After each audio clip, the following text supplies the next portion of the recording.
अस्सलाम वालेकुम। 10th class federal board chapter number 6 जिसका नाम साल्ट है, लेक्चर नंबर 1 उसका पार्ट नंबर 2 आज हम डिस्कस करेंगे।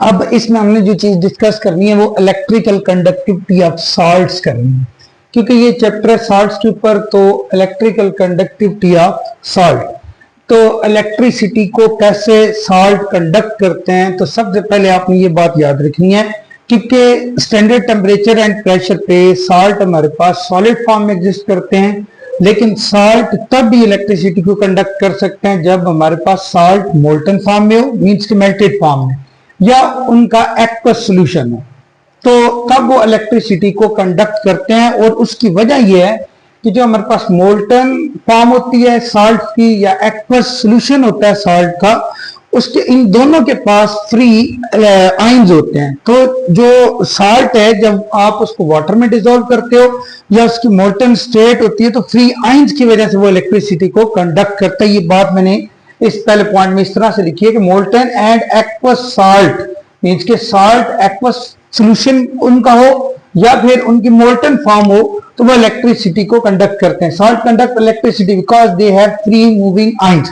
तो यहाँ एमसीक्यूज भी पूछा जाता है कि जो साल्ट हैं जब उनका एक्वस सॉल्यूशन लिया जाता है या मोल्टन फॉर्म उनकी ली जाती है तो वो इलेक्ट्रिसिटी को कंडक्ट किस वजह से करते हैं, तो वो आंसर आपका आयंस होगा। डिफरेंट ऑप्शन दिए होंगे तो आयंस वाला ऑप्शन करेक्ट होगा।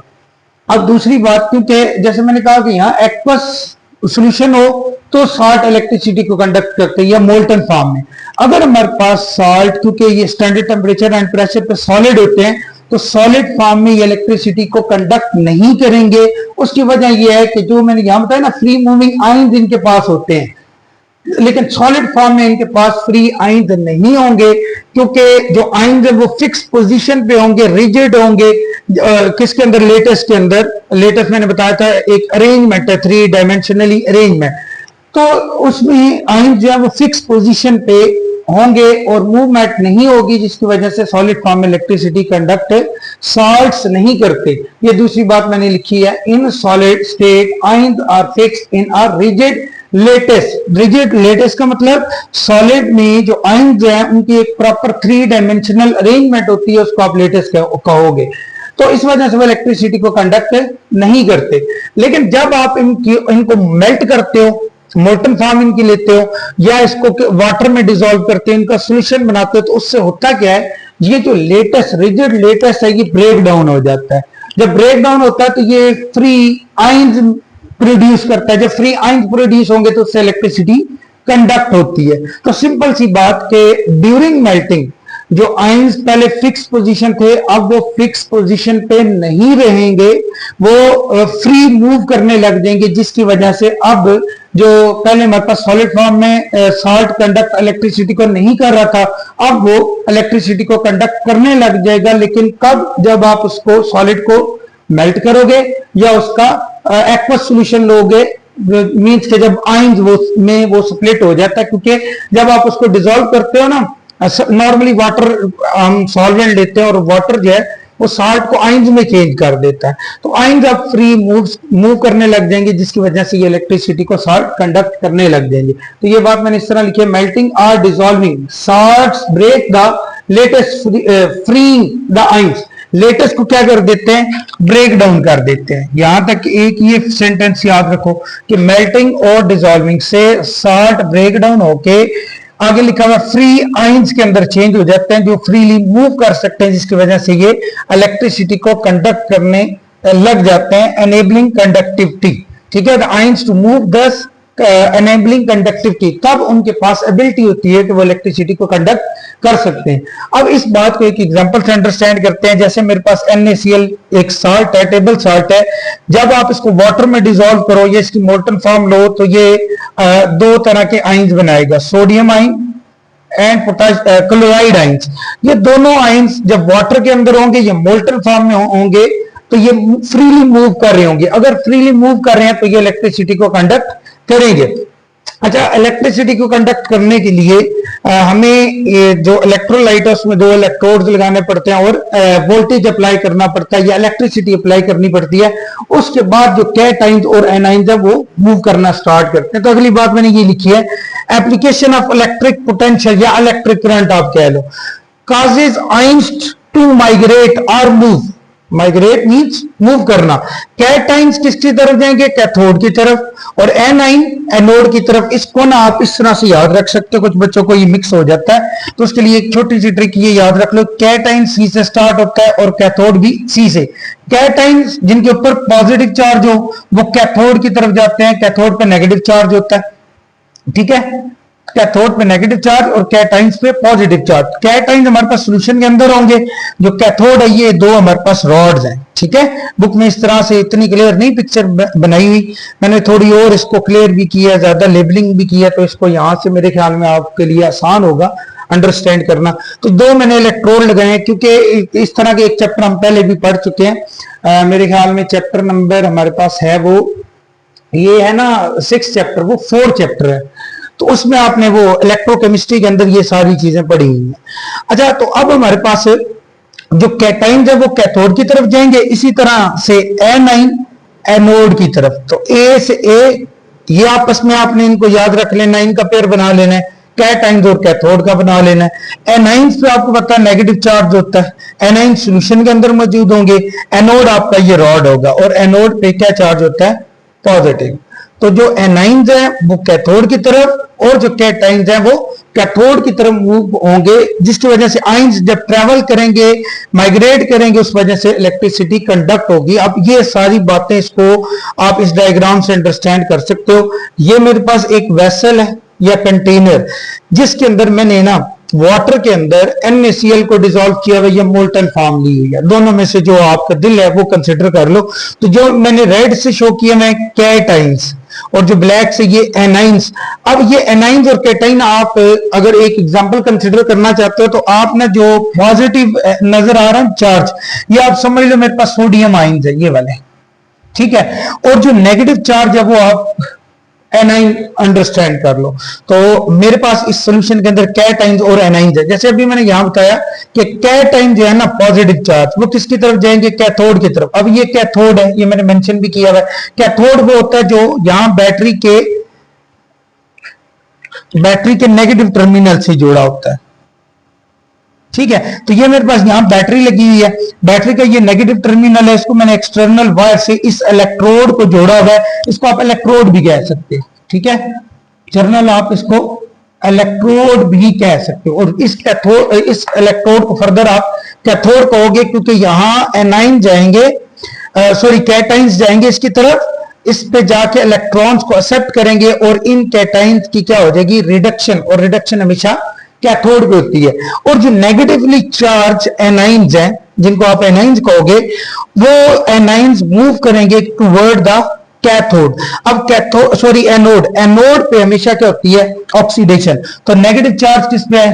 क्लोराइड आइन पे। तो क्लोराइड आइन जहां मूव करेंगे, या इसके अलावा अब कोई भी साल्ट अगर NaCl के अलावा कंसिडर करते हो तो उसमें भी जो एनाइन वाला पार्ट होगा वो मूव करेगा एनोड की तरफ। और इस जो एनोड है इसको ओवरऑल इलेक्ट्रोड भी कह सकते हो, ठीक है। तो एनोड जो है उसकी तरफ एनाइंस मूव करेंगे, जो कि यहां हमने एक दफा स्टडी भी किया।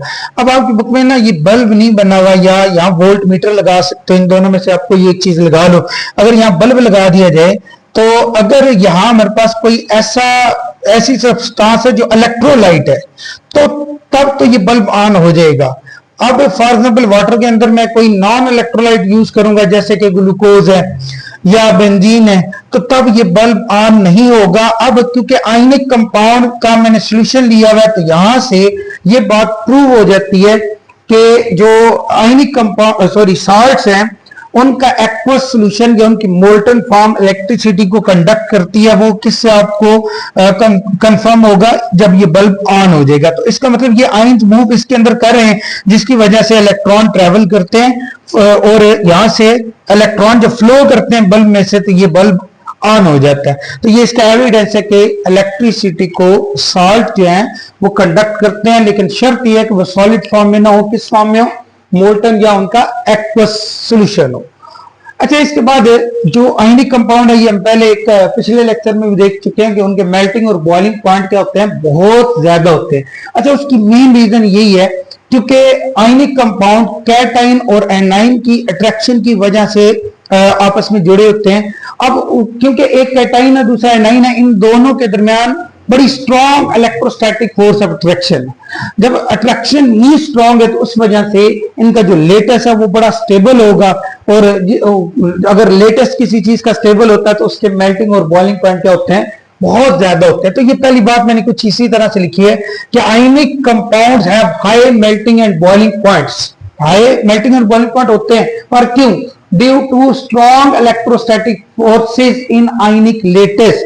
जो कल हमने लेटेस भी ड्रा किया था, एक क्यूब की तरह में उसकी शेप नजर आती है, तो वहां कैटाइंस और एनाइंस अपने आप को इस तरह से अरेंज कर रहे थे कि उनके दरमियान अट्रैक्शन मैक्सिमम और जो फोर्सेस ऑफ रिपल्जन है वो मिनिमम हो जाती है, जिसकी वजह से इनके मेल्टिंग पॉइंट क्या होते हैं, बहुत ज्यादा होती है। अगर इनके मेल्टिंग और बॉइलिंग पॉइंट बहुत ज्यादा है तो इनको ब्रेक डाउन करने के लिए हमें एनर्जी भी बहुत ज्यादा चाहिए। जब एनर्जी किसी चीज को ज्यादा चाहिए, उनके अरेंजमेंट बहुत स्ट्रांग है, तो इसका मतलब वो सॉलिड फॉर्म में एग्जिस्ट करेंगे। उनके बॉन्ड को तोड़ना बड़ा मुश्किल है क्योंकि एक कैटाइन है दूसरा एनाइन है, तो बॉन्ड कैसा होगा, आयनिक बॉन्ड।